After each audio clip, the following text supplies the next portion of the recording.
Since it happened in California, and we still don't know to this day who did it.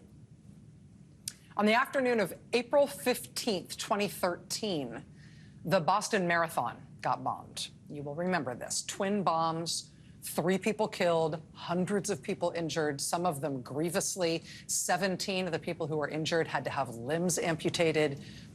It was just horrific. Again, that was April 15th, 2013. Less than 12 hours after that bombing, between midnight and 1 a.m. that night, something much less deadly but also unnerving happened in Northern California. It was just southeast of San Jose, California, started at 12:58 a.m. in an unincorporated, sort of semi-rural area not far from Silicon Valley near the 101 freeway. 12:58 a.m. Somehow, someone, almost certainly more than one person, opened up the heavy metal cover of an underground vault on the side of the road. It wasn't a normal manhole cover like you see in the street everywhere, the kind of thing you might be able to lift up yourself. It was much bigger than that, heavier than that, which is why investigators think it would have likely taken more than one person to open this thing up. But whoever it was, they opened it up, they got inside that underground vault, and when they were in there, they cut the fiber optic cables that ran through it. Then 9 minutes later, they did it again. A different, nearby, underground vault containing fiber optic cables. They pulled open the doors, got in there, and sliced off the fiber. And the consequences of that were immediate. People all over the area instantly lost cell phone service and landline phone service, and 911 call service went down. Police would ultimately have to tell people in the area that if they were having an emergency and they needed to call 911, they should try to do that from a cell phone. If that didn't work, they should try to do it from a landline. If that didn't work, police advised people in the area, you're going to have to drive to the nearest fire station and ask for help in person because we have no other way for you to reach us. But cutting the fiber optic cables in those two places, that was only part of the attack, because less than 25 minutes after the second batch of fiber optic cables were cut, the shooting started. Right near the place where they had cut the cables was an electrical power substation. Now, electrical power, you know this, it travels long distance on really, really high voltage, high power lines. But then when that electrical power is going to be distributed to homes and businesses, it needs to be stepped down from that super high voltage that it's at for long distance transmission. It has to get stepped down to the regular voltage that we all use when we plug something into the wall. A substation is where the power company puts its big transformers that either step down or step up the voltage between regular neighborhood voltage and the high voltage that's in those long-distance, high-power lines. Well, there was one of those substations filled with electrical transformers right next to the spot where whoever it was cut those fiber optic cables just outside San Jose, California in 2013. 21 minutes after they cut the second set of fiber optic cables, whoever it was started shooting into that electrical power substation with AK-47 style rifles. The Wall Street Journal later reported that when investigators walked the site to try to figure out where exactly the attackers had fired from when they shot into the power station, they found distinctive small piles of rocks, like little cairns.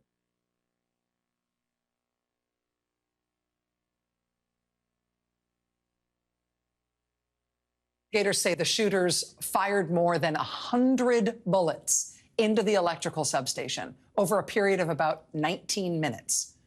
They were firing carefully enough and with enough well-informed deliberation that in that 19-minute period where they were shooting all those dozens of rounds, they were able to knock out 17 different electrical transformers in that substation, some of them by shooting them directly and some of them by causing them to melt down. Quote, the shooters appear to have aimed at the transformers' oil-filled cooling systems. Riddled with bullet holes, the transformers leaked 52,000 gallons of oil, then overheated. The first bank of them started crashing at 1:45 a.m. So between hitting the oil that was used as a cooling fluid for the transformers and hitting the transformers themselves. With more than 100 rounds of AK-47 rifle fire, 17 transformers were knocked out in that electrical power substation. And with the cutting of the fiber optic cables nearby, cell phone, landline, and 911 service was knocked out. That Northern California attack in 2013, altogether, all those different components of it, it took less than an hour. And by the time the police turned up, the perpetrators were gone. It took 27 days for authorities to make the repairs and get that substation up and running and get that fiber connected again. It was only because that attack happened basically adjacent to Silicon Valley. It was only that there was enough redundancy in the system, enough other nearby electrical substations they could reroute to, that it wasn't a mass power and communications outage for thousands of people. But it was a fairly coordinated, complex attack. Investigators say, for example, there were 0 fingerprints on any of the 100 bullet casings that they recovered from the scene. So again, that took place April 2013 in Northern California. That attack remains unsolved. Nobody ever publicly claimed responsibility. Nobody, as far as we know, was ever arrested. No motive was ever ascribed to whoever carried out that attack. Now, because it came just hours after the Boston Marathon bombing, there were some initial fears that maybe it was like a coordinated follow-on attack to what happened in Boston. That does not appear to have been the case. The Boston Marathon bombing has now been adjudicated fully in the courts. One perpetrator of it was dead. The other is now on death row. Nothing ever surfaced in any way that linked this strange incident in California to that attack that happened earlier in that day. The only link appears to have been the date, and that looks like nothing so much as it looks like coincidence. Still, though, whoever cut those cables and then shot up that power station, thus far, they got away with it. We don't know who they are. We don't know why they did it. Now, fast forward to this year. February of this year, February 2022, 3 men, one from Ohio, one from Wisconsin, one from Indiana and Texas, pled guilty to a plot to do much the same thing, inspired by white supremacist ideology.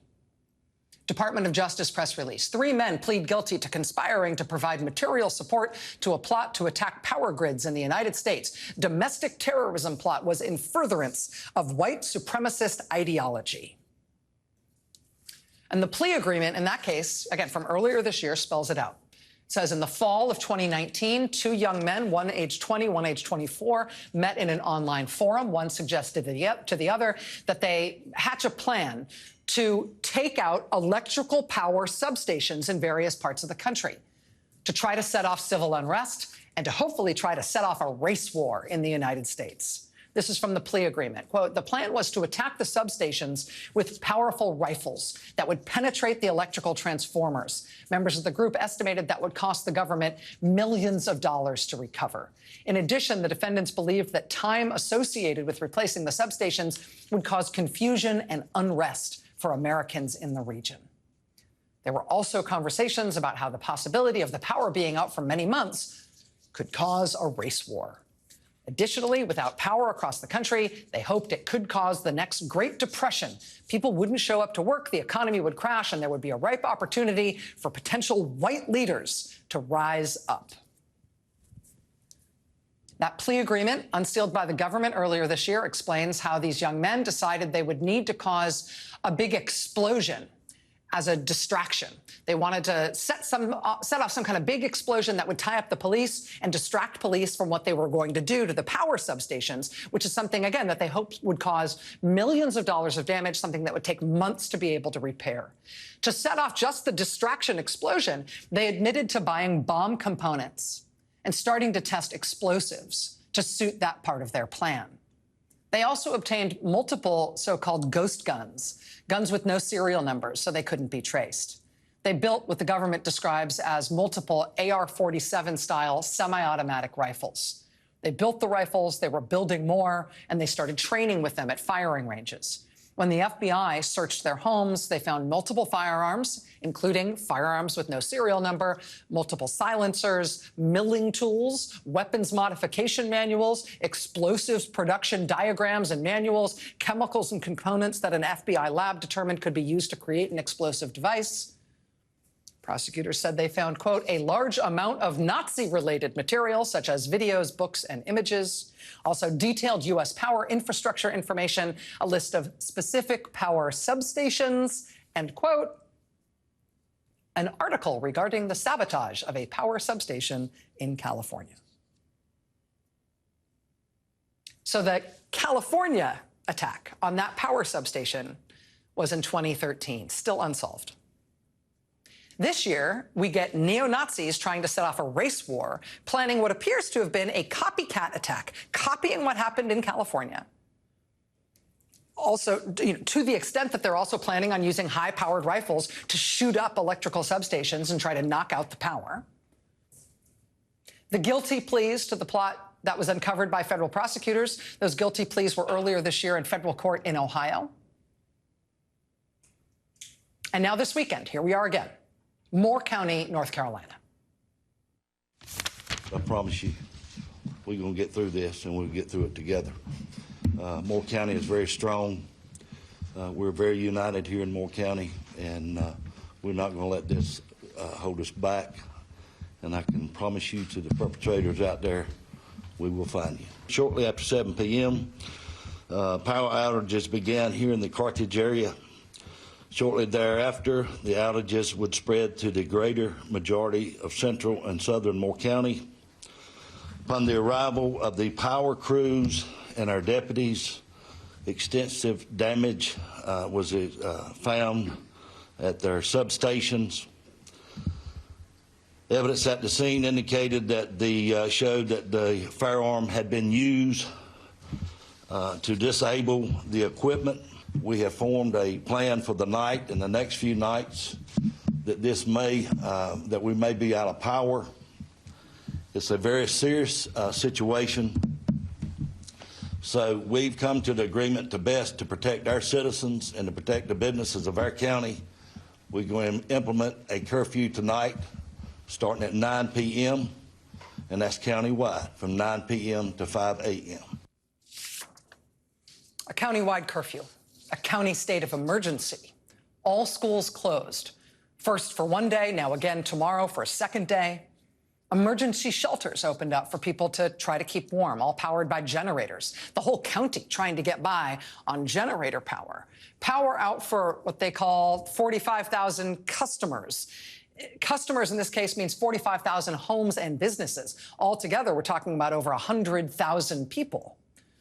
Well, it was initially 45,000 customers, 45,000 homes and businesses. It's now down to 33,000 homes and businesses, but that's still tens of thousands of Americans tonight with zero power, zero. And this isn't like lines down in a storm that you go out and rewire the lines and put them back up. This is 2 electrical substations shot up with firearms, like in California in 2013, and like the neo-Nazis just pled guilty to planning in Ohio earlier this year. So this is major equipment, right? Transformers at substations are often custom-built equipment. They're big, they're complex, they are expensive. This is not a quick fix. It may yet be days in Moore County, North Carolina, before there is power. And we have nobody in custody, nobody claiming responsibility, no word on any potential motive, apparently no suspects. In Moore County, North Carolina this weekend, it was 2 different electrical substations, reportedly about 10 miles apart. The 2 of them reportedly shot at and disabled by gunfire within about 45 minutes of each other on Saturday night. Now, the sheriff tonight was asked if those attacks were simultaneous or if they were sequential. He wouldn't say either way. If the attacks on the substations were not simultaneous, if they were sequential, one then the other, that would seem to leave open the possibility that this could have been a single perpetrator who carried out both attacks, just driving between the 2 sites, hitting one and then driving and then hitting the other. But we just don't know. That's supposition on my part based on the facts that we've been given. As for the motive, we literally have no idea. And there has been a lot of speculation, both nationally and locally, since we learned that this happened, since we learned that this was a deliberately inflicted attack. But honestly, bottom line, we really do not know.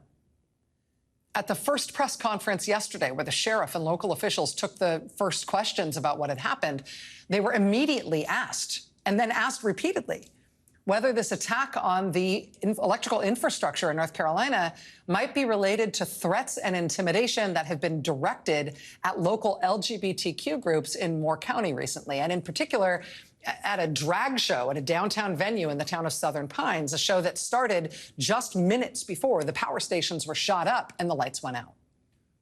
There were far-right, anti-gay